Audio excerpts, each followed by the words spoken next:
Pagpasok ni John sa bahay, nakarinig siya ng pamilyar pero di inaasahang ingay. Wala siyang pakialam kung bakit siya umuwi ng maaga, basta't nakauwi siya. Binuksan niya ang pinto. John, hindi, lumayas ka. Humakbang si John, dahilan para mapa-atras si Pomper. Hinawakan ni John ang kanyang manipis na buhok at hinayla siya paatras. Gusto kitang sirain, sabi ni John ng mahinahon, nakatingin sa kanya sa mata. Itaas mo ang baba mo.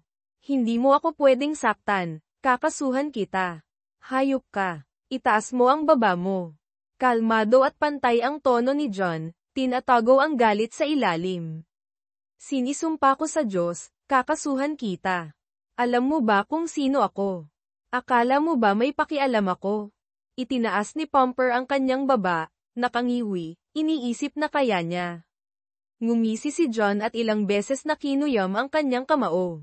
Oh my God, John. Anong ginawa mo? Brett, marami akong tanong sa iyo, pero hindi ngayon. Kailangan kong umalis bago ko gawin sa iyo ang ginawa ko sa kanya. Basta't tandaan mo, hayop ka. Mahina at nagbabanta ang kanyang boses. Hindi sumisigaw si John kapag galit, nagsasalita siya ng mahina, dahilan para magpumilit ang mga tao na marinig siya. John, alam mo ba kung sino siya? Lumaki ang kanyang mga mata, tinatakpan ang kanyang bibig gamit ang mga kamay. Sasabihin ko sa iyo ang sinabi ko sa kanya, akala mo ba may pakialam ako? Paano mo nagawa yon sa kama natin? Hayop ka. Naglakad si John sa hallway, hindi pinapansin ang mga pakiusap ni Maggie na huminto at makipag-usap. Iwan mo akong mag-isa. Umalis siya sa bahay, sumakay sa kanyang truck, at nagmaneho papunta sa liquor store para bumili ng bourbon. Pumarada siya sa Walmart, umiinom ng diretso mula sa bote, pinapanood ang trapiko. Nang tumunog ang telepono, sumulyap siya sa screen at hindi pinansin ito. Patuloy na tumatawag at nagtitext si Maggie. Sa wakas, sinagot niya. Hello, John. Nasaan ka? Umuwi ka na para makapag-usap tayo. Kailangan nating malagpasan ito. Tapos na. Ang ibig mong sabihin si Brett? Hindi. Nagising siya, galit, pinagbantaan ka, at umalis. Mabuti naman. Nasiyahan ka ba sa kanya? Muli, hindi. Huwag na. Wala akong pakialam. John, paano mo ako natanong niyan? Hindi ko maisip na tanungin yan sa babaeng kinasal ko. Huwag ka nang tumawag muli. John, nasaan ka? Ibinaba niya ang telepono at bumalik sa kanyang bourbon. Kinabukasan, naramdaman niya ang sakit ng pagtulog sa kanyang truck. Kailangan niya ng kape at banyo. 7:30 AM na. Bumili siya ng jeans at shirt sa Walmart, tapos nagpalit sa truck. Sa opisina, nakita niya ang 37 messages, 20 emails, at 3 missed calls, lahat mula kay Maggie. Pumasok si Bob sa kanyang opisina, winawagayway ang kamay. Anong kalokohan ito? Iniinom mo ba ito o naliligo ka dito? Amoy Maker's Mark 2019, napakagandang taon. Ngumiti si John. Masamang araw kahapon, mas masamang gabi. Yumuko siya. Kalokohan. Anong problema, kaibigan? Hindi masaya si Maggie. Kung magpapakita ka na amoy niyan, mas magagalit siya. Hayop si Maggie. Tiningnan ni John si Bob. Hindi mo yun ginawa, di ba? Nagbibiro ka ba? Ginawa ko bago mo pa ako galitin. Anong problema? Umuwi ako ng maaga. Nasa kama ko siya, sa kama ko. Oh, kalokohan. Sigurado ka ba? Tumayo ako sa pintuan, tumingin. Ipinakita niya ang kanyang naitikom na kamay. Sinuntok ko siya ng malakas.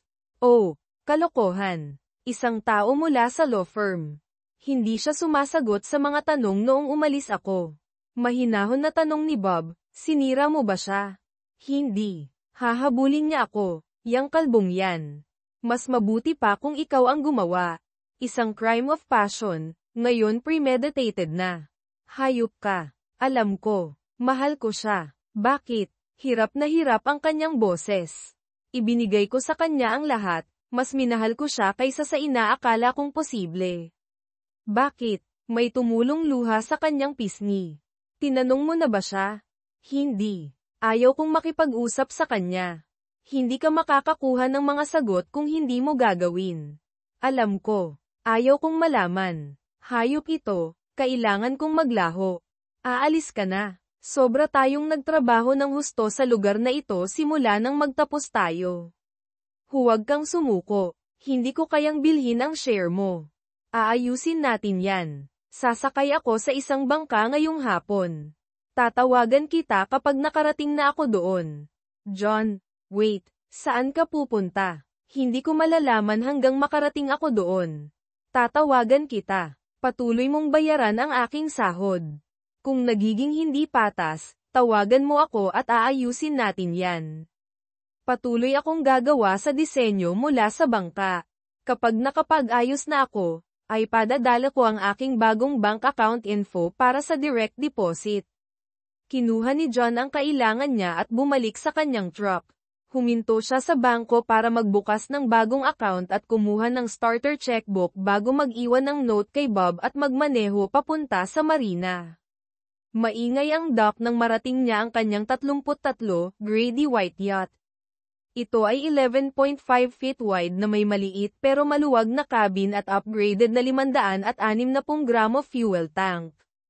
Ang dalawang Yamaha 350 motors ang dahilan para maging mabilis ito. Sumandal siya, nakatingin sa mga GPS screens, kinakalkula ang distansya, fuel consumption, at provisions. Kasama sa kanyang ruta ang paghinto sa Virginia Beach, Charleston, Jacksonville, Cape Canaveral, Fort Lauderdale, at Nassau. Sa ilang daang milya sa isang araw, inaasahan niyang mararating ang Nassau sa loob ng 1 linggo o 2, depende sa panahon. Maaaring maantala siya ng isang bagyo mula sa Gulf, pero umaasa siyang pupunta ito sa Hilaga. Nakatulong ang pagpaplano para ilihis ang kanyang atensyon mula sa kanyang sakit. Kailangan niyang umalis ng mabilis, natatakot na matagpuan siya bago siya makatakas. Kapag nasa dagat na, alam niyang mag-isa siya ng matagal, haharapin ang mga panganib ng solo travel. Tumunog ang kanyang telepono, pero hinayaan niya itong mapunta sa voicemail. Ang mensahe ay nagsasabing, kailangan mo akong kausapin, huwag mo lang kaming talikuran. Ito ay ikinagalit niya, huwag mo lang kaming talikuran. Naisip ba niya yon noong nakipagtalik siya kay Pumper? Tinawagan niya siya, John, nasaan ka? Nag-aalala ako buong gabi at araw. Nasaan ka? Wala nang pakialam. Gusto ko ng mga sagot, John. Umuwi ka na lang at makipag-usap. Pakiusap, huwag kang sumuko sa amin. Sumuko ka na. Naalala mo ba ang event sa school? Isang pagkakamali yun. Dapat pinagkatiwalaan ko ang aking intuwisyon imbes na ang aking puso. Ngayon hayop ako.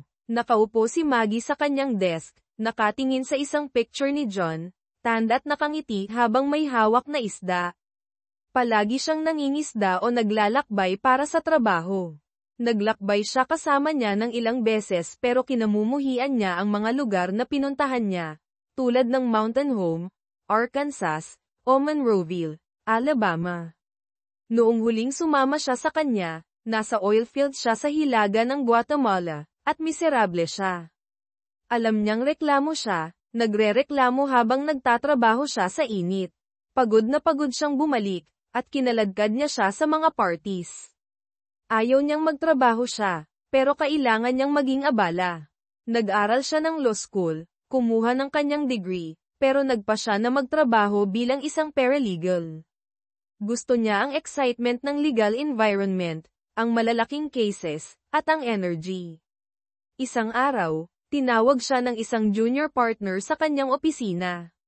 Maganda at kumpiyansa si Maggie. Alam na ang kanyang itsura at personalidad ang dahilan para maging valuable asset siya. Maggie, mayroon kaming isang interesting na case na pinapabilis. Ito ay isang land deal na kailangan ng city approval. Kailangan namin ng isang taong handang mag-overtime.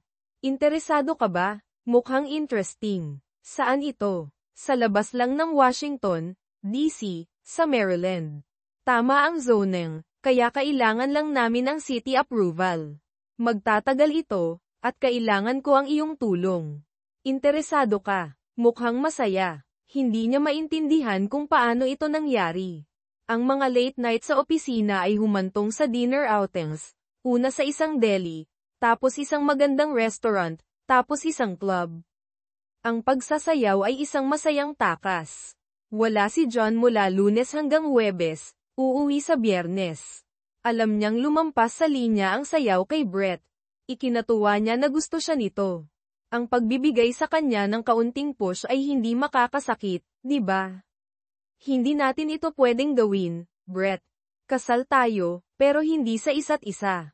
Brett, huwag. Pakiusap, huwag dito. Sinuri ni John ang panahon. Sapat itong kalmado para marating ang Virginia Beach. Plano niyang mag-refuel doon, tapos magtungo sa Charleston, iiwasan ang Oregon Bay. Pagkatapos ng isang grocery run, pinatay niya ang mga makina, hinayla ang mga lubid, at iniwan ang bay. Sumulyap siya pabalik sa kanyang truck, nararamdaman na parang iniiwanan niya ang isang matandang kaibigan. Itinakda niya ang autopilot sa Chesapeake, itinali ang bangka sa guest dock, at kinuha ang kanyang telepono, 54 texts, 30 emails, at 5 calls mula kay Maggie. Kailangan niyang harapin ito. John, nasaan ka? Kailangan mo akong pakinggan. Wala itong ibig sabihin. Pinag-uusapan mo ba ang kasal natin? Hindi. Ang ibig sabihin nito ay nagsinungaling ka, at tapos na ang kasal natin. Kailan nagsimula? John, pakiusap umuwi ka na. Kailangan nating mag-usap. Hindi na ako uuwi. Nasaan ka? Wala na. Hindi mo ako makikita. Umalis ka ng bayan. Saan ka pumunta? Wala. Dinurog mo ang puso ko. Nasira ang boses ni John. Hayop ka. Huwag mo na akong tawagan. Patay na ako sa iyo. Palem. John. Pakiusap, huwag kang umalis. Pakiusap. Bye. Maggie. Magkaroon ka ng masayang buhay. Brett. Umalis na tayo. Wala na si John, at hindi ako inaasahan ni Barb. Nagulat si Maggie pero sumunod kay Brett papunta sa kanyang kotse. Habang nagmamaneho pa uwi, sinuri niya ang kanyang telepono, nakakaramdam ng takot at pagkabalisa. Nagduda siyang muli, nagagalit. Bakit palagi siyang nasa daan o nangingisda? Nagpasya siyang gagawin niya ito ng isang beses at kakalimutan. Hindi malalaman ni John. Dumiretso siya sa bedroom at nagising ng 11:00. Brett, huwag. Hindi natin ito pwedeng gawin muli. Halika na, Maggie, nagustuhan mo ito. Tumahimik ka, Brett. Hindi na ito mangyayari muli. Maggie, ngayong napasakin ka na, hindi ko alam kung kaya kong makipagtrabaho sa iyo nang walang iba pa. Maaaring makaapekto ito sa iyong trabaho. Brett, ano ang kailangan para tumigil ito? Mahal ko ang aking asawa. Sisirain niya tayo kung malalaman niya. Umiyak siya. Isang beses pa, tapos pag-iisipan ko. Sumpa ka, John. Ano ang ginawa kong mali? Bakit hindi ako sapat? Sobra ko siyang mahal. Nagpasya si John na hintayin ang isang bagyo imbes na ipagsapalaran ang maalon na dagat. Bumili siya ng isang folding chair at umupo nanonood sa mga taong dumadaan. Hindi niya mapigil ang isipin si Maggie at Brett. Ang mga alaala ay kumikislap sa kanyang isip. Pinupunit ang kanyang puso. Naalala niya ang unang beses na nakita niya siyang tumatawa sa student center, ang kanyang buhok na nakakakuha ng liwanag, ang kanyang natural na ngiti, at ang mga mata na kulay yelo na iyon. Tiningnan niya siya at ngumiti, dahilan para mamula siya. Kinuha niya ang kanyang mga gamit, iniisip na wala siya sa liga niya, pero nagtagpo ang kanilang mga mata habang naglalakad siya. Hi. Sobrang cute niya at hindi rin naman pangit. Sana maalala niya ako. Maaalala ko siya. Ilang gabi, nasa pinto ng fraternity house. Puno ang keg. Hoy, nakita kita sa G's Nest, di ba? Bumalik siya at nakita ang babae. Oo, akala ko nga. Bakit hindi ka bumati? Bumati ako di ka nagtagal para kausapin ako. Bakit? Akala ko kasi hindi ka interesado. Namula si John. Hindi ka nga pala masyadong makipag-usap. Hindi nga pinapahirap mo. Ngumiti siya. Napakadiretso mo. Sabay ngiti ni John. Sining yun. Huwag mo nga lang gagalitin. Sabay-sabay ni Maggie. Nahulog si John lalo sa mga ngiti niya kaya napag-isip-isip niya na kahit ano gagawin niya makuha lang ulit yun. Ang labo di ko na kaya ta. Eto talga ako di nagpapalit. Siguro aalis na lang muna ako para maging masaya ka. Teka bakit wala kang sinasabi? Tanong Maggie. Di ko na kaya. Kasi pag nakikita kitang masaya mas nawawala ako sa sarili ko. Sira ka kaya naman pala. Kaya naman pala. Ngumiti na lang si Maggie at pinagpatuloy ang araw niya. Hindi na pinatuloy John si Maggie dahil baka masaktan lang daw si Maggie. Hi Maggie. Hi Becky. Kamusta ka? Hi John. Lumingon siya kay Maggie, sinasagi ang balikat nito na parang nagtatanggal ng himulmol. Huwag kang magpahuli, mahal. Hihintayin kita sa itaas. Tumawa siya at tumakbo paakyat ng hagdan. John, pwede ba tayong mag-usap? Sige, dito na lang. Sobrang daming mata at tenga. Maglakad-lakad na lang tayo. Habang naglalakad sila sa bukid at umupo sa isang bangko, nagsimula si Maggie. John, gusto mo ba ako? Nakikita mo ba akong maganda? Napag-usapan na natin yan dati. Siyempre, gusto kita. Lahat ng lalaki gusto ka. Ano ba ang problema? Isang mahinang pagpadyak ng preno at sumilip ang isang lalaki, gandang babae. Tara, sumama ka sa akin. Ngumiti si John at pinakitaan ni Maggie ng middle finger ang lalaki. Iyan ang problema, Maggie. Lahat ng lalaki gusto ka. Kailangan ko ng eksklusibo. Hindi ako makikipagkumpetensya para sa puso mo. John, hindi ako interesado sa ibang tao. HM, noong nakita kita sa Bogarts noong nakaraang linggo, hindi iyon ang dating, magkahawak kamay kayo ng lalaking iyon. Wala siyang ibig sabihin, date lang iyon ng magkaibigan. Bakit hindi mo sinabi sa akin? Kailangan ko ng eksklusibo. Kaya kung gawin iyan, paano kapag kailangan kong maglakbay para sa trabaho? Hihintayin mo ba ako? John, ikaw lang ang gusto ko. Makikipaghiwalay ako sa ibang lalaki. Kaibigan ko lang sila. Maggie, kailangan ko ng tiwala. Kapag nawala na iyon, wala na iyon magpakailanman. John, ipinapangako ko na hindi ko kailanman sisirain ang tiwala mo. Kaya opisyal na tayong magkarelasyon. Namula si John, na nakita ni Maggie na nakakatuwa. Oo, John, salamat. Naglakad-lakad sila sa campus ng ilang oras, kumain ng tanghalian sa student center. Nang tumawid sila sa kalsada, napilay si Maggie at muntik ng matamba kung hindi siya nasalo ni John. SH*T, ang sakit. Dahan-daang tinanggal ni John ang kanyang tennis shoe. Hindi naman namamaga, kaya mo bang tumayo? Halika, dalhin kita sa Binuhat ni John si Maggie papunta sa at pagkatapos ng mild sprain diagnosis, lumabas sila. Binuhat ni John si Maggie papunta sa kanyang apartment, inihiga siya sa kama habang naglalakbay siya sa alon. Inisip niya si Maggie, may luha sa kanyang mga mata. Pagkatapos magpakarga, nagpark siya para sa gabi, kumuha ng folding chair at umupo sa deck na may isang bote ng whiskey. Sobrang hangover ni John para maglayag kinabukasan kaya nanatili siya sa yate. Nag-vibrate ang kanyang telepono hanggang sa muntik na itong mahulog sa mesa. Sa wakas, sinagot niya ito. Hello, John, nasaan ka? Bakit ayaw mo nang umuwi at mag-usap? Hindi na ito ang aking tahanan. Hindi na ako babalik, John. Huwag mo itong gawin. Huwag mong sabihing walang ibig sabihin. Isang beses lang iyon. Ayokong maging cliché. Isang tanong lang, bakit, John? Please, mahal kita. Pwede ba nating kalimutan ito? Maggie, natatandaan mo noong nagsimula tayong mag-date, sinabi mong makikipaghiwalay ka kay Tim, pero hindi ganoon ang hitsura. Mas malala ito. Sinira mo ang tiwala ko. Sagutin mo ang tanong ko, bakit? John, pagkakamali iyon. Iyon ang unang tunay na bagay na sinabi mo. Tinapos nito ang ating relasyon, ang ating kasal, at ang ating masayang tahanan, tandaan mo. Lumaki ang galit ni John kasabay ng discomfort sa kanyang tiyan. Hindi ba't lagi kitang binibigyan ng lahat? Bahay, kotse, damit, alahas. Akala ko maayos ang buhay natin. Hindi ka kailanman nagreklamo at ngayon hindi pa rin sapat. Nakarinig siya ng hikbi sa telepono. Hindi ikaw ito, John, ako ito. Buwisit ka. Bakit Maggie? Sabihin mo lang kung bakit.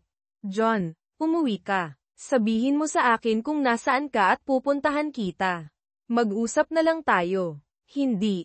Kailangan kong malaman kung bakit. Hindi ko alam, John. Basta nangyari na lang. Kung hindi natin malalaman kung bakit, paano natin ito maiiwasan sa hinaharap? Tapos na ako. Paulem, Maggie. Please, unawain mo. Ito na ang katapusan. Hindi, John. Pinindot niya ang end button. Bumalik sa alaala ang mga unang araw ng kanilang relasyon. Dapat nakita na niya ang mga palatandaan. Ipinangako niyang makikipaghiwalay sa iba pero ilan kaya sila? Naglaro ang mga alaala na parang isang pelikula. Ang kanyang pagtawa kasama si Tim, hawak ang kamay nito. Lumabas si John mula sa shadows. Hi Maggie. Ipinahiwatig ng kanyang mukha ang lahat. Nangako sila ng eksklesibo, ngunit hindi ito iyon. John, ito si Tim. Nice to meet you. Inilahad ni Tim ang kanyang kamay ngunit hindi gumanti si John. Sure, magandang makita ka, Maggie. Tumalikod si John at naglakad palayo, gustong manuntok ngunit hindi magawa. John, wait, sorry, wala akong oras. Naguguluhan si Maggie, nagpaplanong makipaghiwalay kay Tim ngunit hindi pa niya nagawa. Naguguluhan si Tim habang naglalakad palayo si John. Sino iyon? Tanong ni Tim, may pag-aalinlangan sa kanyang mukha. Si John iyon. Gusto kitang kausapin tungkol sa kanya. Anong ibig mong sabihin? Boyfriend ko siya. Kung gayon, bakit ka nandito kasama ko? Gusto ko sanang sabihin sa iyo ng harapan, marahil habang nagdi-dinner. Hindi ko siya masisisi na magalit. Bye, Maggie. Tim, wait. Nagpunta si John sa library ngunit hindi makapag-focus. Sumuko siya at umuwi. Oy, nandito ka na pala. Ang babaeng iyon nakausap mo, tumatawag siya kada 20 minutes. Tumunog ang telepono. Ayokong makipag-usap. Ano ang dapat kong sabihin sa kanya? Sabihin mo sa kanyang wala ako dito at tumigil na siya sa pang-iistorbo sa iyo. Ano ba ang ginawa niya? Sinagasaan ba ang aso mo? Hello. Sumagot si Ray, wala siya dito. Hindi ko alam kung nasaan siya. Wala siya dito. Ibinaba ni Ray ang telepono at ngumiti kay John. Tara, mag-inom tayo. Ako ang manlilibre sa unang 3 rounds. Hinayla ni Ray si John papunta sa kama sa kalaliman ng gabi pagkatapos pakinggan siyang magsalita tungkol kay Maggie. Nang sapat na malasing si John, nagsimula siyang magbahagi ng lahat tungkol sa kung paano niya nakilala, ang kanilang mga dates, at ang kanyang damdamin. Nakahinga ng maluwag si Ray nang sa wakas ay kumalma si John. Hindi kayang pagalingin ng isang magandang inuman ang lahat, ngunit nakatulong ito. Umalis si John sa campus pagkatapos ng kanyang exam at ginugol ang linggo sa bahay kasama ang kanyang mga magulang. Inimbitahan siya ng kanyang ama sa yateng gamit ang kanilang 32-foot Nicholson yacht. Gustong-gusto ni John ang dagat, ang wildlife, at ang paglalayag sa gabi kasama ang mga dolphins na humahabol sa bangka. Gustong-gusto niya ang kalangitan sa gabi malapit sa baybayin kung saan napakaliwanag ng mga bituin. Nagsisi siyang hindi niya ito ibinahagi kay Maggie. Naghihintay si Maggie sa kanya nang dumaong sila. Paano mo ako nahanap? Ayaw kong nandito ka. Hinanap kita nang sabihin ni Ray na umalis ka na. Nakita ko ang isang sober na nakapangalan sa iyo. Pumunta ako sa bahay ninyo at ginugol ang araw kasama ang iyong ina. Sinabi ko sa kanya ang nangyari. Sinabi niya na babalik ka ngayong araw. Natakot ako na hindi na kita maabutin. Binabalaan niya ako na huwag umasa sa isang mainit na pagtanggap, sinabi niyang hindi ka madalas magbukas, pero alam niyang may mali. Hindi ikaw ang mag-drop out sa eskwela. Tama siya. Ayaw kong nandito ka. Bakit hindi, John? Sinabi ko sa iyo na tinatapos ko na ang mga bagay. Sinabi kong aabutin ng panahon. Nakatulog ka ba kasama niya? Bakit mo tinatanong iyan? Hindi. Hindi ako natulog kasama niya, hindi sa pagkakataong ito. Alam mong hindi ako isang katulong. Nagkasundo tayo na maging eksklusibo, at tinupad ko ang pangakong iyon. Hindi naintindihan iyon ni Tim. Iniwan niya ako sa restroom. Hindi ko na siya nakita muli. John, wala na siya. Ikaw lang ang kailangan ko, please. Malapit na. Siyang umalis. Sobrang nasaktan ako nang makita kitang kasama siya. Hindi ako nakikipagkumpetensya para sa iyo, Maggie. Tama o mali lang. Kung mahal mo ako, hindi ka makikipagrelasyon sa iba. Kung malalaman ko na ginagawa mo iyon, tapos na tayo. Pumunta ako rito upang ipakita na seryoso ako sa ating pagiging eksklusibo. Wala itong ibig sabihin. Naiintindihan ko kung paano ito nakita, at humihingi ako ng paumanhin. Hindi na ito mauulit. Pwede ba tayong bumalik sa dati? Please, huwag kang umalis, Maggie. Kung naging tapat ka, baka malagpasan ko ito, pero ang malaman ng ganoon ay parang may itinatago ka. Hindi ko papayagan iyan. Umiling siya, iniisip kong magiging mas maganda ang buhay nang mayroon siya o wala siya. Naging malamig ang pagitan nila, ngunit patuloy na sumubok si Maggie, at sa huli, nagpainit muli si John. Nagsimulang lumago ang kanilang relasyon. Hiningop ni John ang maligamgam na tubig. Bakit hindi ko nakuha ang pahiwatig? Nakikipagkita na kaya siya sa iba sa lahat ng panahong ito? Isang malaking kalokohan ba ang ating kasal? Tumayo siya, naghandang muling pumalaot, bumibili ng mga panustos. Nang gabing iyon, nahirapan siyang matulog dahil sa mga tanong na tumatakbo sa kanyang isipan. Kinabukasan, nagtungo siya sa Georgia, pagkatapos ay sa Florida, at sa wakas, sa Nassau. Oh crap, Maggie, anong gagawin ko? Maggie, hinagulgol kay Becky, nawala ko na siya. Nawala ko na ang lahat. Maggie, bakit mo ginawa ito? Ano ang iniisip mo? Isinuko mo ang isang 30 taong relasyon para sa isang tanga. Paano mo ipaliliwanag iyan sa mga bata? Hindi ko ito ipaliliwanag. Paano ko magagawa iyon? Isa pang paghagulgol. Tinakpan niya ang kanyang mukha, tumutulo ang mga luha. Nakausap mo na ba sila? Hindi pa talaga. Simula nang sabihin ko sa kanila na umalis siya, patuloy akong tumatawag upang malaman kung kinontak niya sila. Minsan lang tinawagan si Jimmy, at walang sinasabi si Sid. Kaya, para sa kanila, basta iniwan ka na lang ni John nang walang dahilan. Sa tingin mo ba hindi sila magtataka kung may ginawang mali si John? Handa ka bang hayaan silang isipin iyon at walang gawin? Hindi mo siya karapat-dapat, alam mo iyan, tama. Naging mabuti ako, nadapa lang ako. Ginagawa mong parang dumulas ka sa balat ng saging. Nakatulog ka kasama niya sa kama ni John. Ano ang iniisip mo? Sa tingin mo makakalimutan ni John iyon? Tiningnan siya ni Maggie, napagtanto ang nangyari. Kung nag-enjoy ka sana kasama niya sa kotse at umuwi ng mag-isa, siguro. Ngunit dinala mo siya sa kama ni John, at natagpuan ka niya. Paano mo ipaliliwanag iyon? Sinira mo ang pinakamagandang lalaking nakilala ko. Naging coach siya, ibinigay ang lahat sa iyo. Alam mo ba kung ilang babae ang nagtangkang makipagrelasyon sa kanya? Palagi siyang magalang, ngunit matatag. Ang hindi ay hindi, at itinapon mo iyon. Kailangan kong gumawa ng isang bagay, Becky. Kailangan kong ipakita sa kanya na mahal ko siya. Maaari mong subukan, ngunit hindi ako umaasa sa iyo.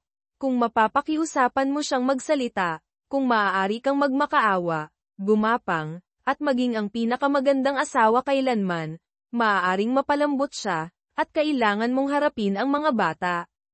Kung sisihin nila siya, tapos na ang lahat. Nakuha mo ba iyon? Sinira ko ang lahat. Kailangan niya akong kausapin. Kailangan niya. Nakaupo si John sa sahig ng sabungan, may hawak na bomba, nakasuot ng unipormeng shorts at isang punit-punit na t-shirt. Dumilim ang kanyang balat dahil sa Caribbean sun. Hi, ako si Sarah. Hi, Sarah. Nang hindi tumitingin, Napansin niya ang isang lock-ang ring sa case. Kung pipihitin niya ito, maaaring lumuwag ito, at maaari niyang i-unlock ito. Ano ang ginagawa mo? Inaayos ang bomba. Bakit? Hindi ba ito gumagana? Saan ito papunta? Ano ang ginagawa nito? Nagbobomba ito ng tubig papunta sa balon. Okay, ngayon mas kaunti na ang alam ko kaysa sa inaakala ko.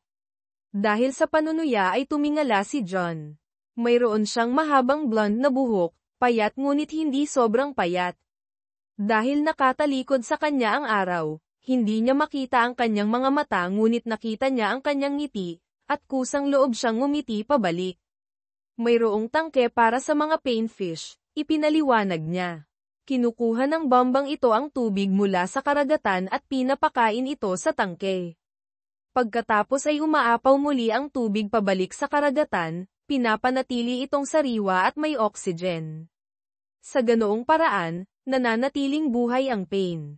Ito ang pinakamahabang pag-uusap na nagkaroon siya sa loob ng ilang linggo. Nakakatuwa iyon. Anong nakakatuwa, Sarah? Tanong ni John. Ipinaliwanag mo ito ng maayos, hindi parang bobo ako. Salamat, walang anuman. Hindi ka gaanong nagsasalita, di ba? Nagsasalita ka ba? Hindi naman. Maaari ba akong sumakay at tingnan ito? Sarah, maaari ba akong tulungan ka sa isang bagay? Sinusubukan kong ayusin ang aking bomba upang mangisda. Humihingi ako ng paumanhin kung nanggugulo ako sa iyo. Akala ng mga magulang ko na makabubuti sa akin ang paglangoy dito. Ngunit pinapaalala lang nito sa akin ang mga masasamang bagay. Nakita ni John ang sakit na sumilay sa kanyang mukha. Kung gusto mo ng kasama, hindi ako ang pinakamagandang pagpipilian. Sinusubukan kong huwag isipin ang mga masasamang bagay. Nandito ka ba mag-isa? Nasaan ang iyong pamilya? Nangilabot si John. Nasa bahay ang ex, malalaki na ang mga bata. Pumunta ka rito ng mag-isa sa bangkang ito. Oo, kailangan kong bumili ng bagong bomba. Dumaan ka mamaya kung gusto mo. Maaari ba akong sumama sa iyo? Saan bumili ng bomba? Sigurado, ngunit kailangan kong dumaan sa provision store. Hihintayin mo ba ako? Kailangan kong sabihin sa aking ina. Sigurado. Pinanood ni John na tumakbo siya papunta sa isang 60 FT sailboat. Mukha siyang nasa unang bahagi ng kanyang 20s. Sumilip ang isang lalaki sa cabin, at nahihiyang kumaway si John. Hindi kumaway pabalik ang lalaki. Nang bumalik siya, napansin ni John na nasa unang bahagi ng kanyang 30s ang tunay niyang edad na may maliliit na wrinkles sa kanyang mga mata. Okay lang ba sa mga magulang mo kung sasama ka sa akin? Sobra lang silang maprotekta. Hindi ako masyadong naging masaya bago kami pumunta rito. Humihingi ako ng paumanhin. Naglakad sila ng tahimik, lumalakas ang steel drum music habang papalapit sila sa marina office. May tiki bar na may sandy floor. Nagtanong si John, gusto mo bang uminom? Nakakatuwa iyon. Sigurado ka bang okay lang sa'yo? Okay lang, hindi ako nakikipag-usap sa sino man sa loob ng ilang linggo. Ano ang kailangan mo ngayon? Isang baso ng white wine. Ngumiti si John. Umupo sila sa isang mesa na malayo sa bar. Umihip ang hapon, pinapawi ang init ng tag-init. So, John, gaano ka nakatagal dito? Ano ang iyong kwento? Nagdaan ako sa isang mahirap na diborsyo, at dinala ako ng aking mga magulang dito upang lumayo. Umarkila sila ng isang bangka upang takasan ang aming mga problema. Tumawa siya, isang halo ng musical at malungkot. Napakagandang puti ng kanyang mga ngipin, at malambot na berde ang kanyang mga mata. Anong mali doon? Nagmamalasakit sila sa iyo. Isang masamang diborsyo, at nakulong ako sa isang bangka kasama ang aking mga magulang na magkasintahan magpakailanman. Ipinapaalala nito sa akin kung ano ang hindi ko magkakaroon. Mahal ko sila, ngunit mahirap. Tumulo ang isang luha sa kanyang pisngi. Humihingi ako ng paumanhin na ibinubuhos ko ito sa iyo. Kailangan ko nang umalis. Sarah, please, huwag kang umalis. Mas nauunawaan ko kaysa sa inaakala mo.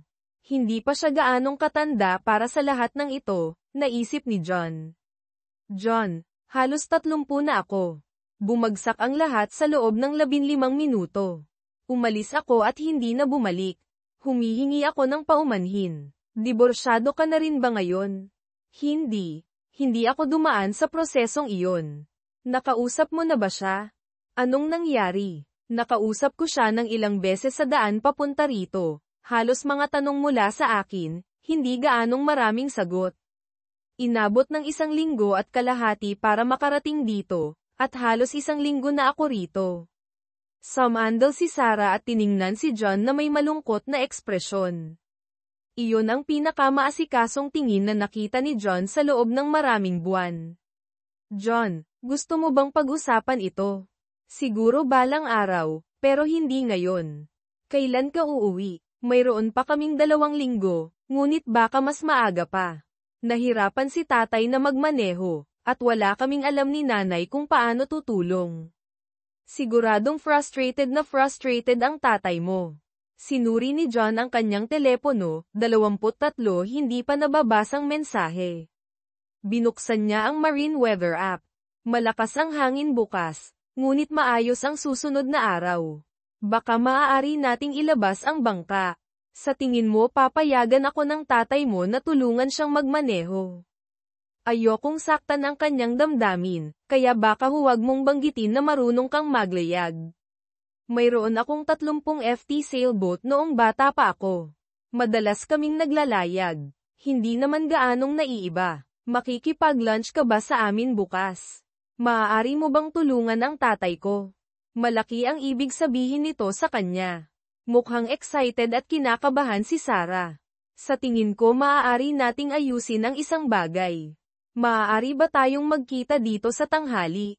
Oh, John, humihingi ako ng paumanhin. Nauunawaan ko ang pinagdadaanan mo, at narito ako humihingi ng tulong. Hindi ito patas. Okay lang, Sarah. Okay lang sa akin. Kinabukasan sa tanghali, naglakad si John papunta sa dock at nakita si Sarah na kamakaway. Nakipagkamay siya sa matandang lalaki. John Baker, nice to meet you. Ben Livingston. Hindi umaabot ang ngiti ni Ben sa kanyang mga mata, at may pagdududa siyang tumingin kay John. Marunong kang maglayag. Opo, sir. Mayroon pong 32-feet Nicholson yacht ang aking ama. Naglayag po kami sa halip na gumawa ng iba pang aktibidad sa tag-init. John, ito ang aking ina, si Beth Livingston. Mukhang mas matandang bersyon ni Sarah si Beth. Hi, John. Salamat sa pakikipagkita sa amin. Sinabi sa amin ni Sarah na marunong kang maglayag, at excited si Ben na makalabas sa bangka bukas. Ayaw naming manghimasok, ngunit malaking pabor iyon. Nagtanong sina Ben at Beth. Sinusubukan ang kaalaman ni John sa paglalayag. Mas marami silang alam tungkol sa kanya kaysa sa inaasahan niya, kabilang ang kanyang kamakailang diborsyo at mga paghihirap.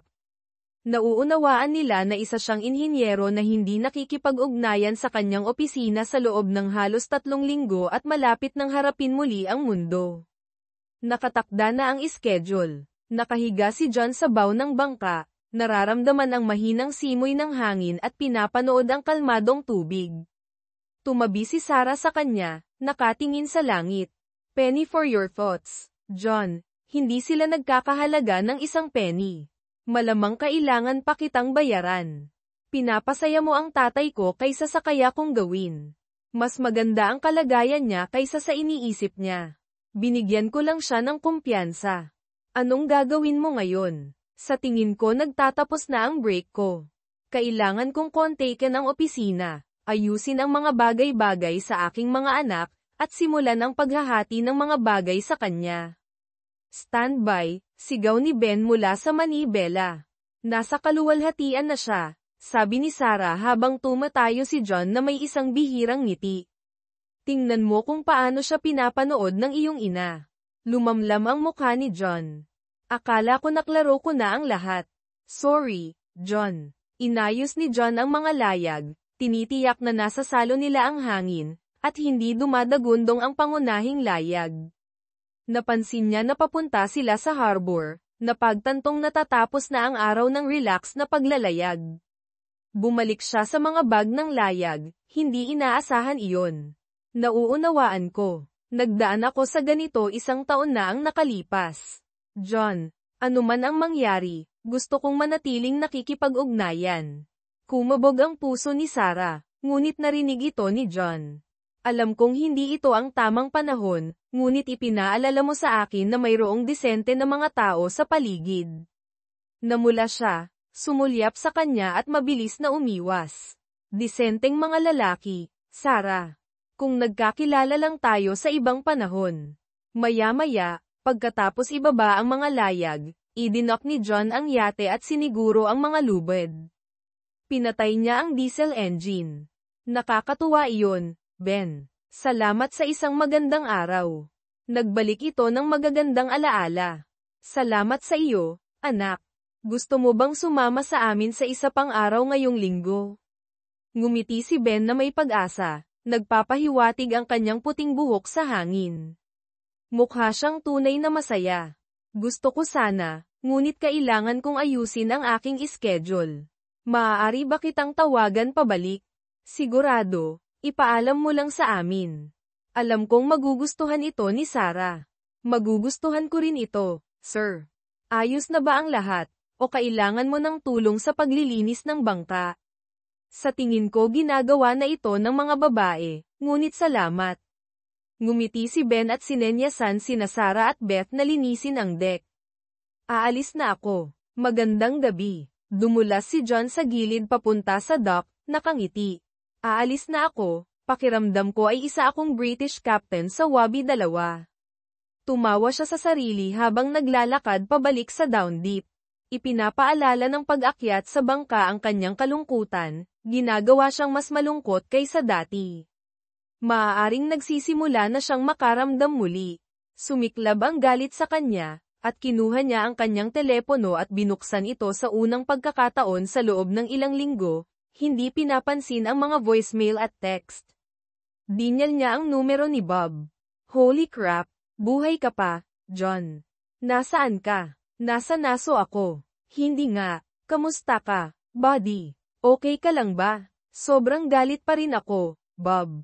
Alam kong mayroon akong trabahong dapat gawin habang nandito ako, pinagaling ang aking mga sugat. John, may problema tayo sa account ni Alexander. Patuloy na nasisira ang kanilang valve at elbow. Maaari ka bang gumawa ng fix? Maaari ba nating ilipat ang valve o tanggalin ang elbow? Mayroon ka bang oras para malaman ito? I-email mo sa akin ang mga plano, at titingnan ko ito. Padadalhan kita ng isang bagay sa pagtatapos ng bukas. Kung gagawin mo iyon, hindi ko masyadong ikakahiya ang iyong direct deposit bukas. Huwag mo munang ideposito ang direct deposit ko. Kailangan kong paghati-hatian ang mga bagay-bagay, ayusin ang aking mga investment.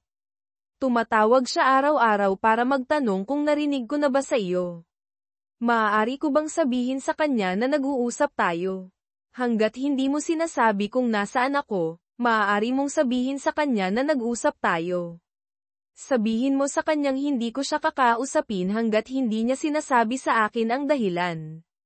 Nasabi ko na iyon sa kanya, ngunit hindi masamang marinig niya itong muli.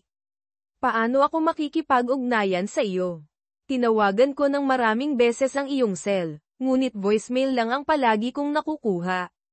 Hindi ko pa binubuksan. Tatawagan kita araw-araw ng 3:00 maliban kung ako'y nangingisda. Kung wala ako, tatawagan kita pagbalik ko. Si John at Bob ay nag-usap ng mahigit 1 oras tungkol sa iba't ibang proyekto. Pagsisimula ng kagamitan, pagpapanatili, at mga isyu sa tauhan. Ang normal na pag-uusap ay tumama kay John. Pagkatapos niyang ibaba ang telepono. Tay, nasaan ka? Hindi ito nakakatawa. Galit na galit si nanay. Araw-araw niya akong tinatawagan.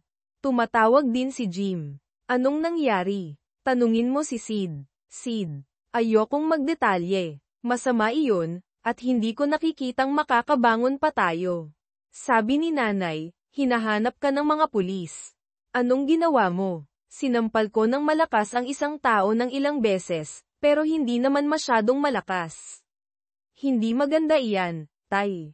Kailan ka uuwi? Hindi ako sigurado. Dadalaw ako saglit. Kailangan ko munang ayusin ang mga bagay-bagay. Nasaan iyon? Tay, hindi sa baryo. Sasabihin ko sa iyo kapag naayos na ang mga bagay-bagay kay nanay, at maaari kang bumisita. Galit na galit si Jimmy. Sabi niya, hindi maganda ang huli ninyong pag-uusap. Gusto niyang malaman kung anong ginawa mo kay nanay. Ayaw niyang sabihin sa amin, iyak lang siya ng iyak. Malalampasan niya iyon, pati na rin siya. Sige na, Tay, sabihin mo na lang sa akin kung anong nangyayari, pakiusap. Basta alam mo na maayos ako, at babalik ako agad. Sasabihin ko sa iyo kung kailan ako makakarating doon. Baka makapaghapunan tayo. Matutuwa rin si Christ na makita ka. Tay, sabihin mo sa kanya na kumusta ako, at tatawagan ko siya sa loob ng 1 o 2 linggo.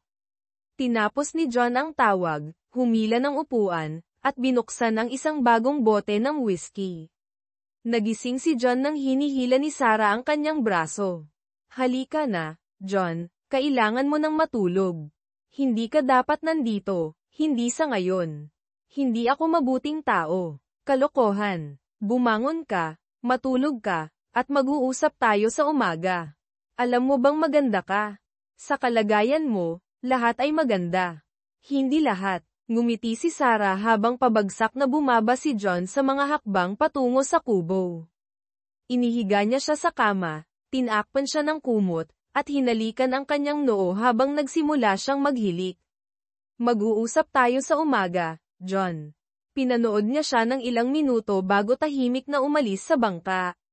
Nagising si John na sinusubukang bilangin ang kanyang mga kamakailang hangover. Sa ilang kadahilanan, tila mahalaga iyon. John, bumangon ka. May itlog at bacon ako para sa iyo. Pabagsak na nagtungo si John sa hagdan, at tumawa si Sarah. Mas magaling ka kagabi. Oo, tungkol kagabi, naging handgal ba ako? Kung gayon, humihingi ako ng paumanhin. Sinabi mo sa akin na maganda ako at mahal mo ako. Kung seryoso ka, ayos lang. Kung kalokohan iyon, kung gayon, oo, handgal ka. Ay nako, pasensya na. Ibig kong sabihin, oo, maganda ka, pero ako, John, nagbibiro lang ako. Relax ka lang, pero pag-uusapan mo ako ngayong umaga. Maaari mo bang hinaan ang araw? Napakaliwanag. Tinakpan ni John ang kanyang mukha ng kanyang mga kamay. Mabuti iyon para sa iyo, vitamin D at lahat ng iyon. Kaya, John, anong problema? Gusto mo talagang malaman ang buong at tuso kong kwento. Pasensya sa pananalita.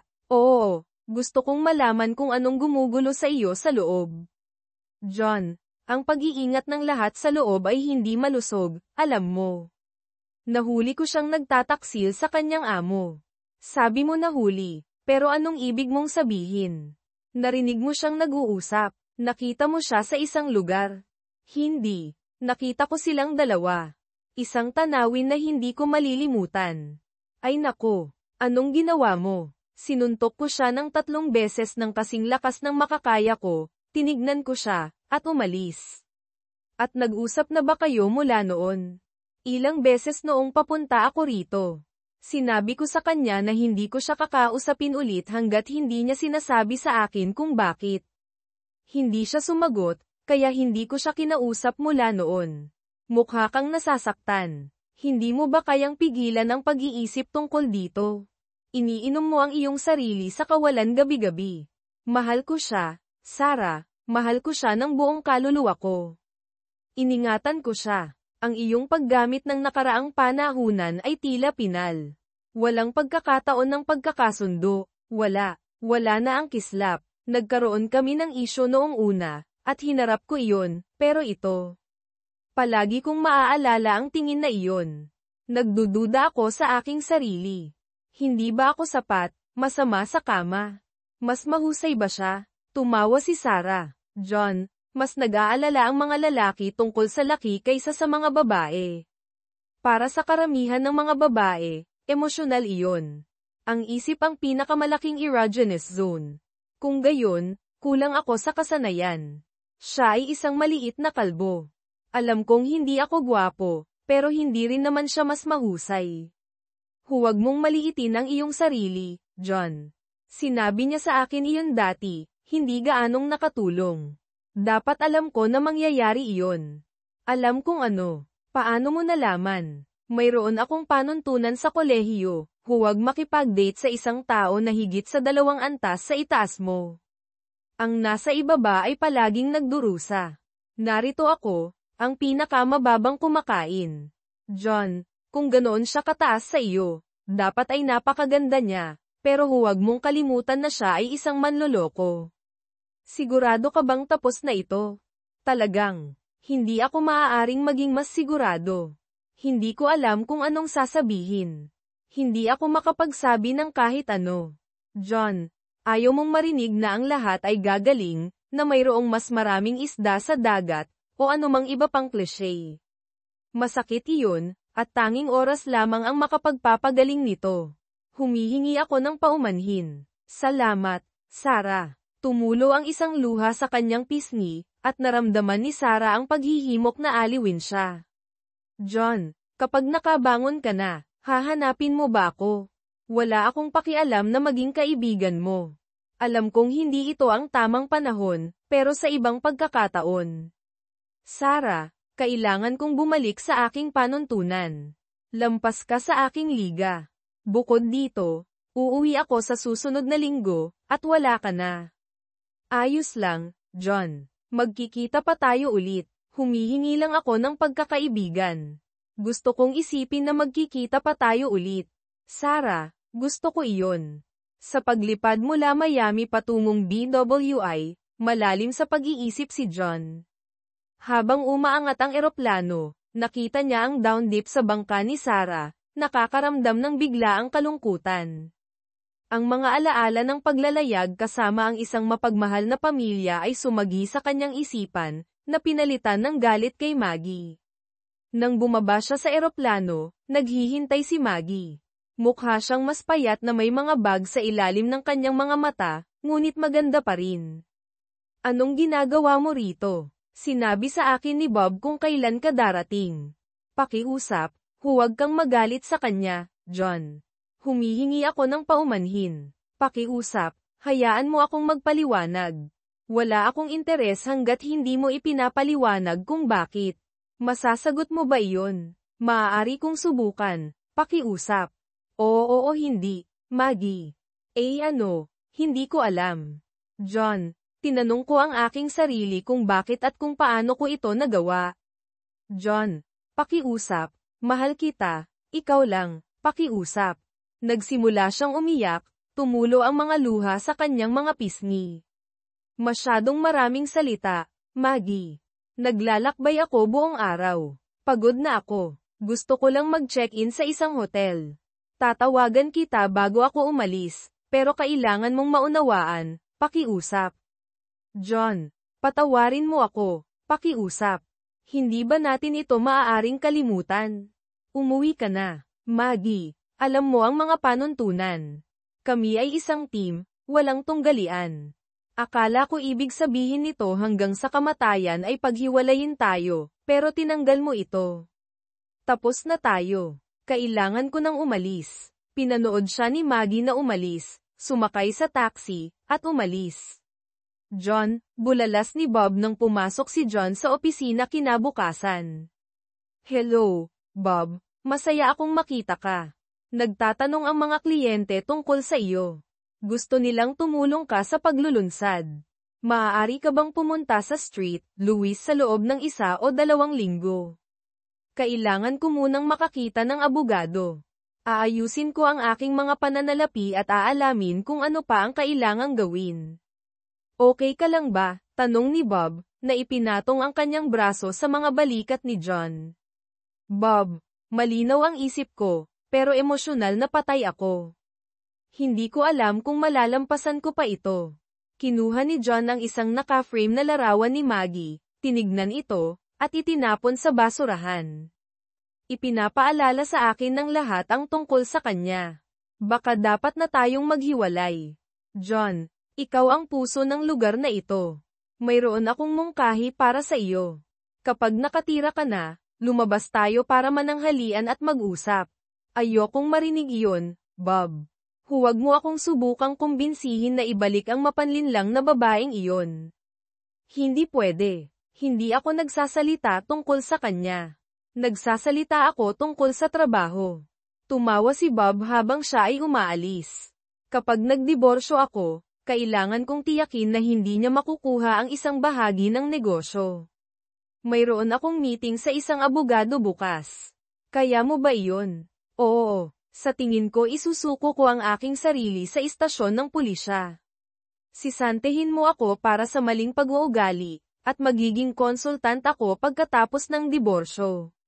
Pagkatapos ay maaari lamang niyang hawakan ang aking mga bayarin sa pagkonsulta. Kailangan ko munang makakita ng abogado. Sa tingin mo magsasampa siya ng kaso? Sana nga, maaari tayong makipag-ayos. Magsasampa ako ng kaso para sa paglayo ng pagmamahal, mga isyu sa moral, at iba pa upang kumbinsihin siyang ibasura ang mga kaso. Aalamin natin ang mga detalye sa ibang pagkakataon. Kinasusuklaman ko ito, John. Binuo natin ang lugar na ito ng sama-sama.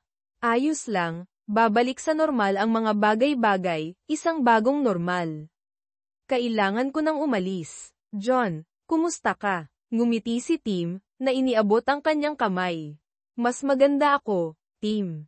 Kailangan ko ng tulong sa personal, pamilya, kriminal, at batas sa negosyo. Anong nangyayari? Isang buwan na ang nakalipas, nahuli ko si Maggie kasama ang kanyang amo. Ay, nako, saan? Sa kama ko. Ay, nako, anong ginawa mo? Pinatulog ko siya at umalis. Nagpunta ako sa Naso sa loob ng isang buwan, kahapon lang ako nakabalik. Alam ba niyang nakabalik ka na? Oo, sinalubong niya ako sa airport. Gusto ko ng diborsyo. Maaari mo bang ihanda ang mga papeles, o sabihin sa akin kung sino ang maaaring? Kailangan ko ring harapin ang pulisya. Naniniwala ako na hinahanap ako dahil sa pananakit. Hayaan mo akong tumawag. Maaari ka bang maghintay sa labas? Sa tingin ko maaari nating gamitin ito upang makipag-ayos, dapat kang sisantehin para sa maling pag-uugali upang hindi niya maangkin ang iyong bahagi.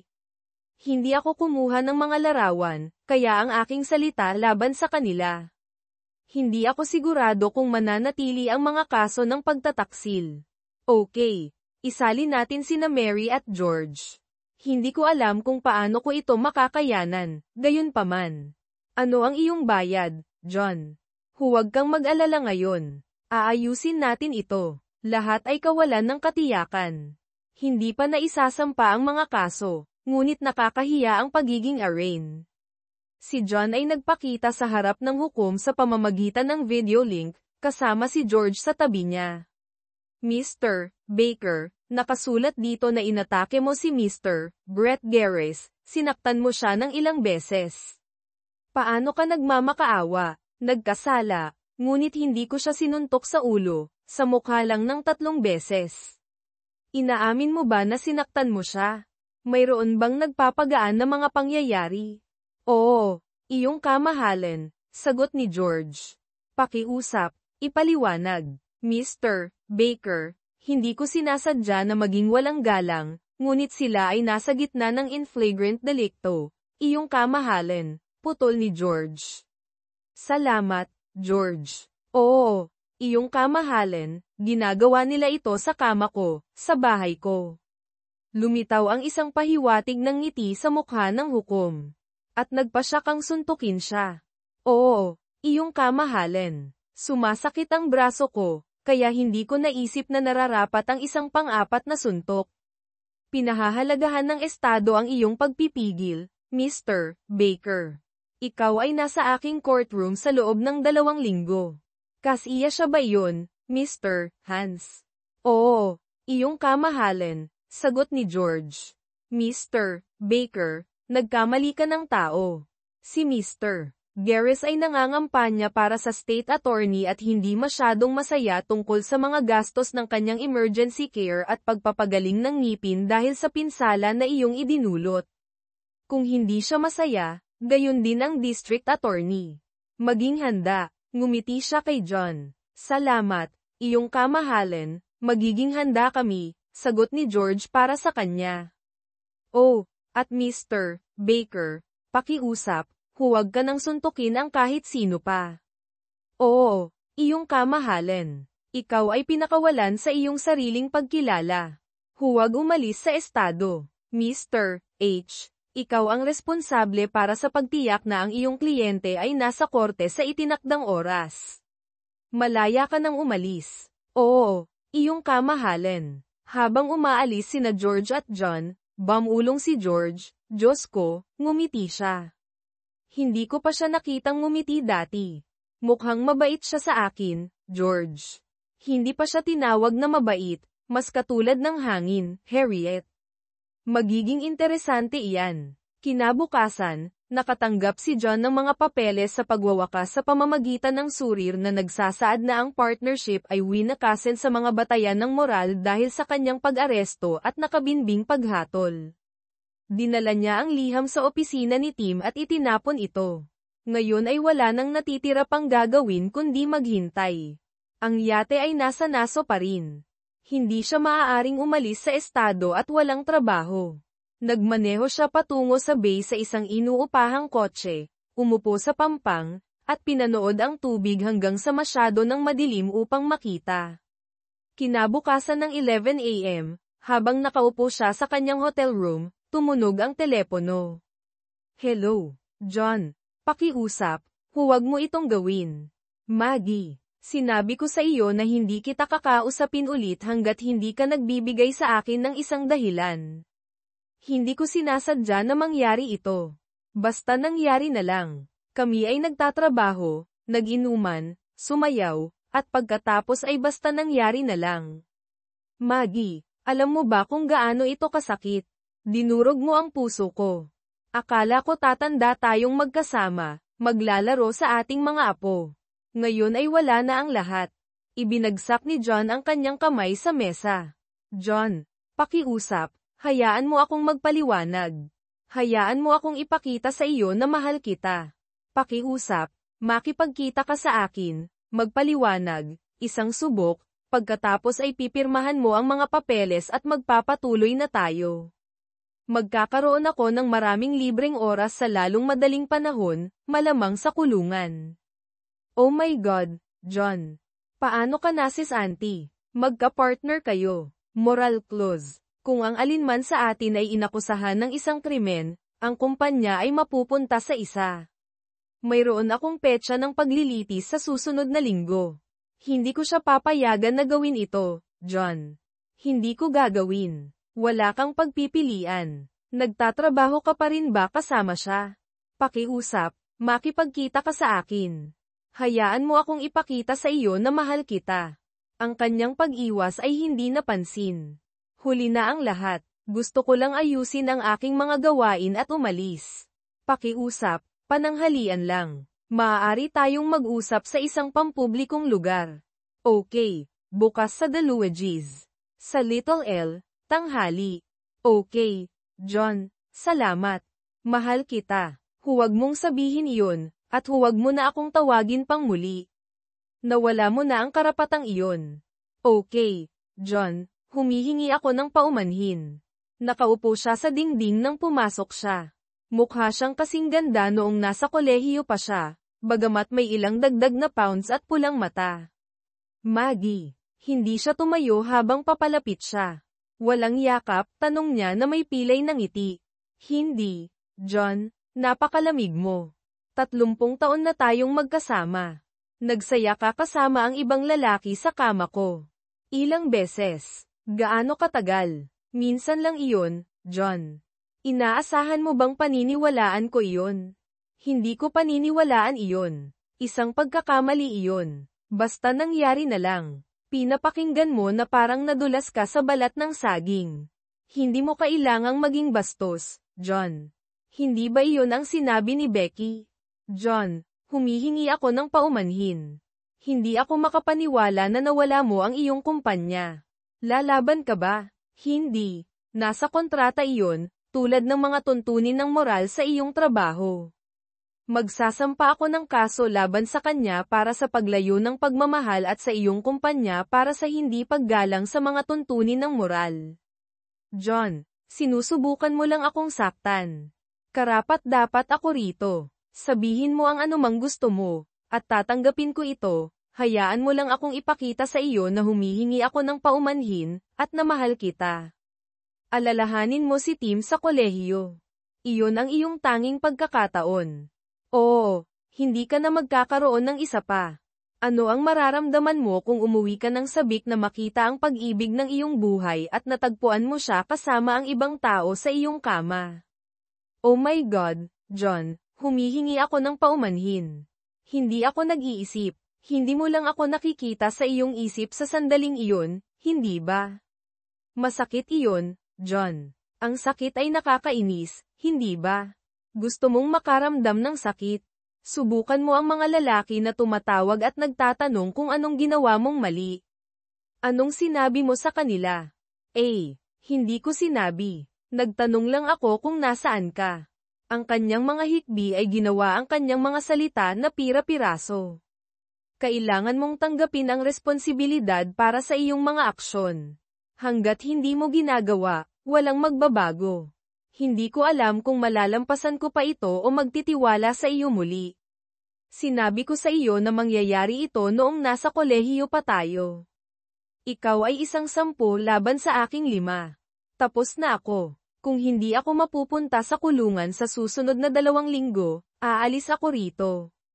Saan ka pumunta, John? Alam kong nasa bangka ka. Natagpuan ko ang iyong truck at iniuwi ko ito. Nasa driveway iyon. Ibigay mo iyon sa isa sa mga lalaki. Ibigay mo iyon kay Sid, hindi niya ako inakusahan ng kahit ano. Hindi ko alam kung anong mangyayari kay Jimmy. Ibig mong sabihin, sa tingin mo mayroon akong girlfriend. Namutla ang mukha ni Maggie.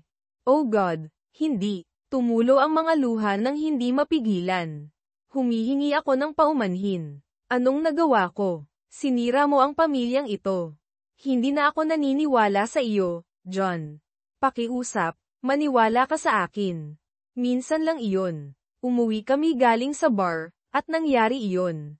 Nakatulog ka kasama niya sa kama ko, ang pinakamahina na gawa na maaari mong gawin sa ibang lalaki, sa kama ko.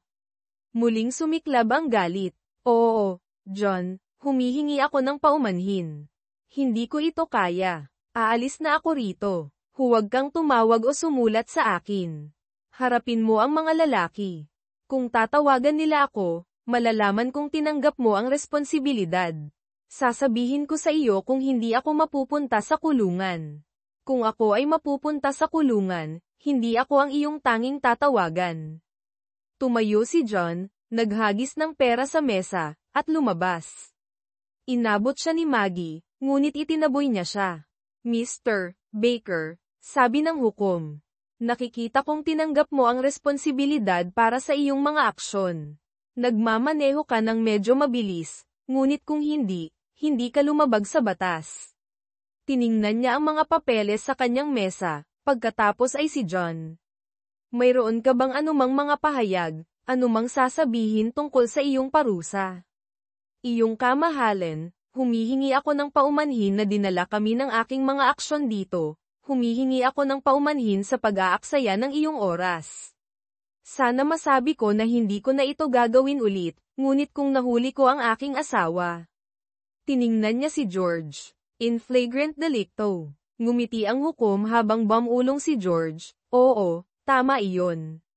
Sasaya akong suntukin siya ulit. Susubukan kong pigilan ang aking sarili. Mr. Baker, nagtatrabaho ka ba? Nasesanti ako dahil sa sagnay ng moralidad.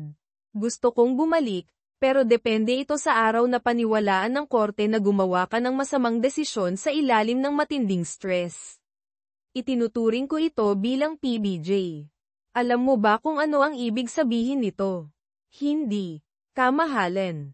Ibig sabihin nito ay hindi kita idinedeklara na nagkasala o inosente. Binibigyan kita ng probasyon hanggang sa pagbaba ng sentensya. Mananatili ito sa iyong record sa loob ng 5 taon. Kung gumawa ka ng isa pang krimen sa susunod na 5 taon, Maglilingkod ka ng oras para sa krimeng iyon at sa krimeng ito, doble o walang kaparusahan. Kaya mo bang umayos? Oo, kamahalin. Makakatulong ito sa akin na pigilan ang aking sarili. Ang iyong abogado ay magkakaroon ng papel para sa iyo upang pirmahan. Malaya ka nang umalis. Salamat, kamahalin. Lumingon si John upang umalis, sumulyap pabalik sa hukom, nangumiti sa kanya, at umalis sa silid. Ang mga abogado, sina John at Bob, ay nakaupo sa mesa.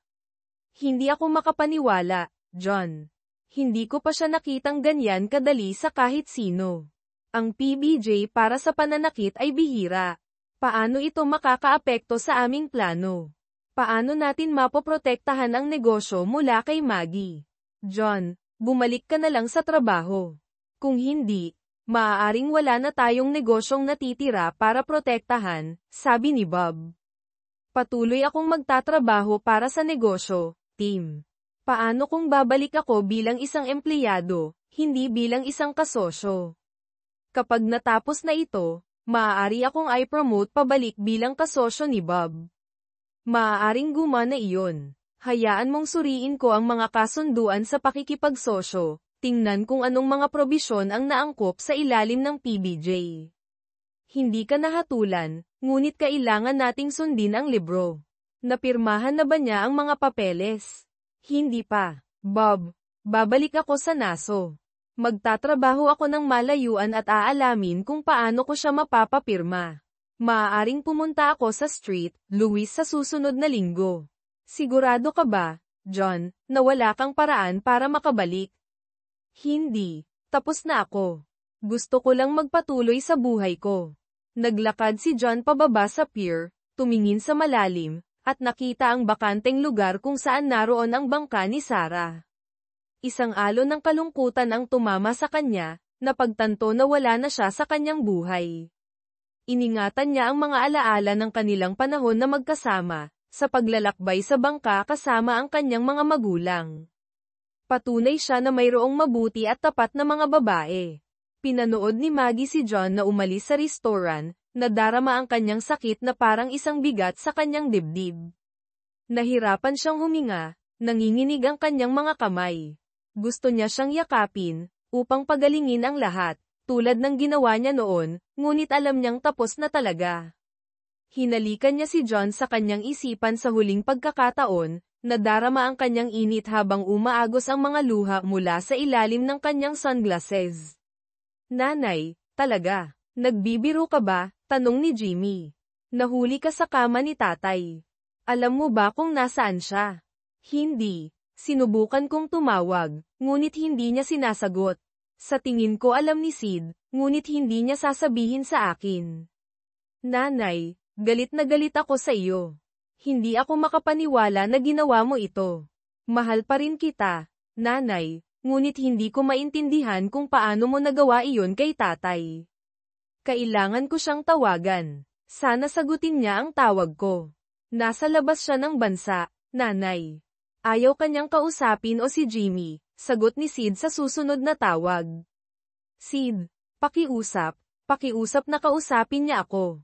Bigyan mo ako ng isa pang pagkakataon. Nakikipagtrabaho ka pa rin ba sa lalaking iyon? Oo, mayroon akong mga bayarin na babayaran, isang mortgage. Maghanap ka ng ibang trabaho, nanay. Maliban kung walang ibig sabihin sa iyo ang lalaking ito, handa ka nang iwanan ang pamilya. Kung hindi, iiwanan ka ng pamilya. Sid, bakit ka nagiging bastos? Hindi ako ang nagkamali, nanay. Ikaw ang gumawa. O Diyos ko, nagkamali talaga ako, hindi ba? Ibinaba ni Maggie ang telepono at umupo sa mesa sa kusina. Nakahawak ang kanyang ulo sa kanyang mga kamay. Hanggang sa madilim, lumipat siya sa silid tulugan at humiga sa kama, hindi maintindihan kung bakit galit ang lahat. Isang pagkakamali lang, naisip niya. Umagos ang mga luha habang humuhuni siya ng isang awit ng manloloko na nakatanim sa kanyang ulo. Ang bagyo na tumatawid sa Atlantiko ay ang ikalimang bagyo na pinangalanan sa panahon, na inaasahang aabot sa lakas ng hurricane sa oras na tumama ito sa Virgin Islands. Maaapektuhan nito ang Puerto Rico, Dominican Republic, at posibleng ang Carolinas sa susunod na linggo. Pinayuhan ang mga residente sa daanan na maghanda para sa mga hangin na hanggang 140 miles per hour at mga pagtaas ng bagyo na 4 hanggang 7 talampakan. Si John ay may 2 araw upang maghanda para sa bagyo. Plano niyang atali ang down dip at napansin na maraming bangka ang umalis na para sa imbakan sa US. Nagsimula siyang atali ang natitirang mga bangka. Tinitiyak na ang mga lubid ay nakatali ng mahigpit ngunit maluwag upang makayanan ang bagyo. Sumali sa kanya ang mga manggagawa sa marina. Hoy, anong balita? Tanong ng isa, sinusubukang isecure ang mga bangka bago ang bagyo. Kailangan ko ng mas marami at mas mahahabang lubid, at makakatulong ang isang dinghi. Bakit kailangan ng dinghi? Gusto kong iunat ang lubid upang panatilihing malayo ang bangka sa pantalan at magpatakbo ng isang linya ng pangingisda upang patatagin ang mga ito. Kukuha ako ng mas maraming lubid. Ano ang pangalan mo? John. Sa iyo, Jose. Sa tingin ko Espanyol iyon para kay John, tama. Ngumiti siya, at ngumiti rin si John. Oo, sa tingin ko tama ka. Nagkamay sila, at nagdala si Jose ng 5 iba pang lalaki kasama niya at isang kartilya na puno ng mga lubid. Ginugol nila ang araw at kalahati sa pagtali ng mga bangka. Maaliwalas ang kalangitan, at ang tunog ng mga alon ay umaalingaw mula sa baybayin. John, saan ka mananatili sa panahon ng bagyo? Tanong ni Jose. Umaasa ako ng isang silid sa isang kalapit na resort. Mananatili ka sa akin at sa aking pamilya. Ligtas ito. Nakaranas na kami ng maraming bagyo nang walang pinsala. Hindi ito malaki o magarbong, ngunit okay lang. Salamat, Jose. Ngunit ayokong abalahin ang iyong pamilya. Ngumiti si Jose ng kanyang baluktot na ngiti. Hindi mo kami aabalahin. Mananatili ka sa amin. Tumango siya, at naayos na ito. Ihanda natin ang bahay. Pumasok si John sa bahay ni Jose. Isang simpleng istruktura ng cinder block na may bubong na yero. Nagmaneho sila paakyat, na ikinaginhawa ni John. Madilim ngunit maayos ang loob. Ang pangunahing silid ay pinaghihiwalay ng isang kurtinang bead. Narinig ni John ang galit na boses ng isang babae mula sa likod ng kurtina. Umikot ang mga mata ni Jose at naglakad sa pamamagitan nito, iniwan si John na nakatayo roon. Pagkatapos ng isang malakas na pag-uusap na kalaunan ay tumahimik, bumalik si Jose kasama ang isang magandang babaeng Hispanic sa kanyang 30s. Mayroon siyang mahabang maitim na buhok at isang curvy na katawan. Inilahad niya ang kanyang kamay, at nakipagkamay si John, napansin ang kanyang malambot ngunit magaspang na mga daliri. Kaibigan ka ni Jose? Tanong niya sa sirang Ingles na may malakas na accent ng Espanyol. Oo, ma'am. Nandito ako para tumulong. Dito ka ba mananatili para sa bagyo? Oo, kung hindi mo mamasamain. Okay. Salamat, ma'am. Magtatrabaho ka, magluluto ako. Sinundan ni John si Jose sa labas. Inisecure nila ang mga bintana ng mga piraso ng corrugated na yero, at sumali ang mga kapitbahay upang tumulong. Lumipat sila mula sa bahay patungo sa bahay habang dumidilim ang kalangitan at nagtitipon ang mga ulap ng bagyo. Masyadong abala si John para tawagan ang kanyang mga anak o mag-alala tungkol sa down dip. Nakatuon siya sa pagbibigay sa mga bangka ng pinakamahusay na pagkakataon na makaligtas sa bagyo. Pabalik sa bahay ni Jose, nanirahan sila sa mga canvas chairs sa balkonahe. Nagdala ang babae ng 2 malamig na beer. Ibinigay ang isa kay Jose at ang isa pa kay John, pagkatapos ay tahimik na bumalik sa loob. Asawa mo ba siya, Jose? Tanong ni John. Tumawa ng malakas si Jose. Hindi, John, patay na ang asawa ko. Ito si Hermosa, ang aking bayaw. Maganda siya, hindi ba?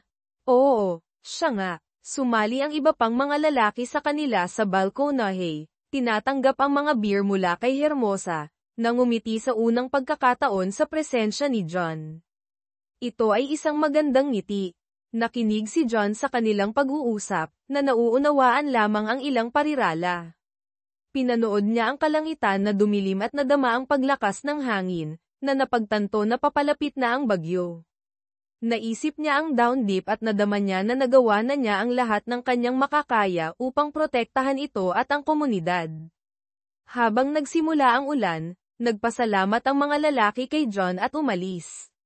Nag-alinlangan ang isang lalaki, pagkatapos ay nakipagkamay kay John, na sinasabi, "Salamat, John, sa pagtulong sa amin ngayon. Kaibigan ka, hindi ba?"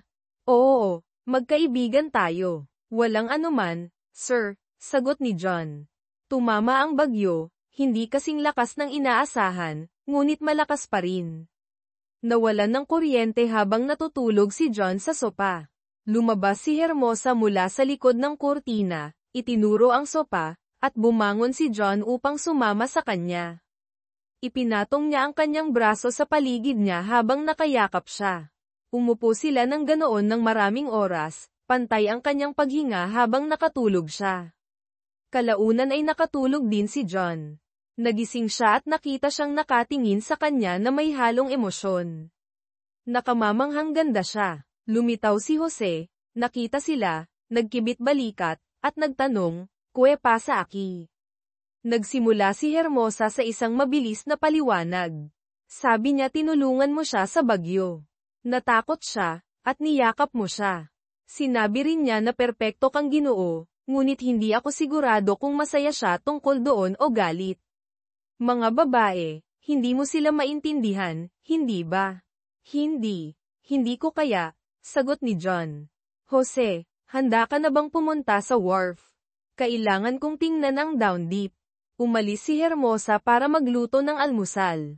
Gutom ka ba, John? Uupo tayo sa balkonahe. Okay. Dinala ni na John at Jose ang kanilang mga upuan sa balkonahe at pinanood ang pagkabuhay ng kapitbahayan. Ang mga nahulog na sanga ay kinaladkad sa gilid ng bangkita, at nilinis ang mga bakuran. Dinalhan sila ni Hermosa ng mga plato ng scrambled eggs na may maanghang na salsa at spiced beef. Ito ang pinakamasarap na pagkain na nakain ni John. Kinuha ni na John at Jose ang mga nahulog na sanga ng palma mula sa lumang Toyota pickup ni Jose at naghanda na umalis. Nakipagkamay si John kay Hermosa, ngunit hinayla siya nito sa isang yakap at sinabing, "Salamat," sa isang malakas na accent ng Espanyol. Yumuko si John, sumakay sa truck, at idinikit ang sarili sa kanya. Mabilis ang biyahe papunta sa marina, kung saan umiwas si Jose upang iwasan ang mga debris. Sa marina, nakita nila ang isang bangka na binaha at ang isa pa ay nasira, ngunit buo ang down deep. Dumating ang crew ni Jose at nagsimulang magtrabaho. Nagpasalamat si Jose kay John sa kanyang tulong, na nakahinga ng maluwag na nakaligtas sila sa bagyo ng mas mahusay kaysa sa inaasahan. Jose, paano ang tungkol sa lumubog na bangka? Tumutulong ka ba? Tanong ni John. Siyempre, tingnan natin kung ano ang magagawa natin. Natagpuan nila ang kinakailangang kagamitan sa shed. Tumulong si John na isecure ang mga airbag at pinatakbo ang mga strap sa ilalim ng lumubog na bangka. Gumana ang sinaunang compressor, at nagsimulang tumaas ang bangka. Pinalabas nila ang tubig, at pagdating ng gabi, maayos na ang marina. Salamat, John, sabi ni Jose, hinayla siya sa isang yakap. Sasama ka ba sa akin? Salamat, Jose, ngunit mananatili ako sa down deep. Pakiusap, pasalamatan mo si Hermosa sa lahat. Pinaandar ni John ang generator sa down deep at nag-charge ng kanyang telepono. Mayroon siyang ilang mensahe mula kay Sid, 2 mula kay Jimmy, at 1 mula kay Maggie. Mayroon ding mensahe mula sa isang hindi pamilyar na numero. John, narinig ko ang tungkol sa bagyo at gusto kong tiyakin na okay kayo ni Down Deep. Gusto kong makabalik sa iyo. Sarah. Matapos tiyakin na okay si Sid, tinawagan niya si Jimmy. Jim, hi, nakita kong tumawag ka. Oo, tatay. Tatay, talagang nag-alala si Sid sa iyo. Pasensya na, tatay. Sinabi sa akin ni nanay ang nangyari. Pasensya na kung sinisi kita. Okay lang, Jim. Sinabi ko sa iyo na huwag kumampi hanggat hindi mo alam ang buong kwento. Alam ko, tatay. Kaya mo ba siyang patawarin para sa kapakanan ng pamilya? Jim, hindi ko kaya. Sinira niya ang tiwala ko. Hindi ko na kayang maranasan iyon muli. Nakaupo si Maggie kasama si Becky, nag-aalala. Oh my God, Becky, naroon siya sa bangka. Sana ayos lang siya. Maggie, alam niya kung ano ang gagawin. Kung may makakalampas man dito, si John iyon. Ano ang gagawin mo? May kumatok sa pinto. Binuksan ito ni Maggie. Ikaw ba si Margaret Baker? Oo. Maaari ko bang makita ang ilang ID? Oh Diyos ko, pinagsisilbihan ba ako? Becky, dinidiborsyo niya talaga ako. Pinagsilbihan ka na. Kinuha ni Maggie ang sobra, lumubog sa sopa, at bumulong, hindi. Humihingi ako ng tawad. Isang beses lang iyon. Wala itong ibig sabihin. Maggie, may ibig sabihin iyon kay John. Pagkaraan ng 2 araw ng bagyo, si John ay nasa deck at inaayos ang pump. Anong ginagawa mo? Tanong ni Sarah, nakatayo roon sa isang kulay rosas at puting guhit na shirt. Sarah, anong ginagawa mo dito? Naglakad siya papunta sa gilid ng bangka. Narinig ko ang tungkol sa bagyo. Sinulatan kita ngunit hindi ako nakatanggap ng sagot. Maaari ba akong sumakay? Kukuha ako ng upuan. Saan ka naglalagi? Natutuwa akong makita ka. Hindi ko pa alam kung saan ako mananatili. Hindi lahat ng hotel ay bukas. Dumiretso ako mula sa airport. Pasensya na, John. Bobo iyon. Anong ibig mong sabihin, Bobo? Akala ko hindi na kita makikita muli. Hindi ko matanggap ang isipin na kailangan mo ng tulong. Pasensya na, John, hindi ako dapat pumunta. Sarah, ang panahon na ginugol natin na magkasama ay espesyal. Isa kang kamanghamanghang babae. Aalamin natin ang isang bagay. Tutulungan tayo ni Jose. Okay lang, John. Ako lang. Pamatak ang isang luha sa kanyang pisngi. Babalik na ako sa airport. Kausapin muna natin si Jose. Sandali lang. Yumuko si John, hinalikan ang tuktok ng kanyang ulo, at pumunta para hanapin si Jose. Sa susunod na linggo, nag-isda sina John at Sarah, naglayag, nagpahinga sa beach, at gumugol ng oras sa pagkakakilala sa isa't isa. Nang umalis si John papuntang St. Louis, magkasama silang lumipad sa mainland. Sa mga sumunod na buwan, madalas silang nag-uusap sa telepono. Umupa si John ng isang bahay sa isla at nagtayo ng isang opisina. Nakipag-ayos siya kay Bob na bumalik sa opisina sa loob ng ilang araw bawat buwan, direktang maglakbay sa mga kliyente mula sa NASO, at gawin ang kanyang disenyo online. Ipinromote ni Bob si John bilang shareholder, at nagbukas sila ng isang opisina na may 5 inhinyero at support staff na nagtatrabaho sa mga proyekto sa isla. Pumayag si Maggie sa mga tuntunin ng diborsyo. Itinago niya ang bahay, at hinati nila ang likidong assets ng pantay. Kinasuhan ni Maggie ang law firm para sa maltreatment, na nagresulta sa pagkasante ni Pumper. Nahirapan siyang maghanap ng trabaho at tuluyang umalis sa lugar. Ibinasura ang kanyang paghahabol laban kay John, at tumanggap si John ng isang settlement mula sa firm, na itinatabi niya para sa mga hinaharap na apo. Nagkita sina Sarah at Maggie isang maaraw na hapon nang bumisita sina Sid at Kristen, kasama sina Jim at Courtney. Umupo si John sa balkonahe ng kanyang inuupahang bungalow, tinutulugan ang kanyang unang apo sa isang matibay na upuan. Pinanood ni Maggie mula sa paanan ng mga hagdan ng balkonahe. John, akala ko gagawin natin ito ng magkasama. Ako, humihingi ako ng tawad. Wala talaga itong ibig sabihin sa akin. Maggie, malaki ang ibig sabihin nito sa akin. Ipinakita nito na walang halaga sa iyo ang pinagsamahan natin. Sinira nito ang tiwala ko at sinira ang puso ko. Kinailangan kong magpatuloy o mamatay. Hey baby, sabi ni Sarah, lumalabas na may dalang isang tray ng iced tea at isang soft drink para sa sanggol. Tiningnan niya si Maggie, pagkatapos ay si John, at pabalik kay Maggie. Hi, napakaganda mo, tulad ng sinabi ni John. Ako si Sarah. Lumubog ang mga balikat ni Maggie, at pumatak ang isang luha sa kanyang pisngi. Sana maging magkaibigan tayo, sabi ni Sarah, na inilahad ang kanyang kamay. Hi Sarah, sana nga rin. Alagaan mo siya ng mabuti. Nararapat niya ito. Napakaswerte mong babae.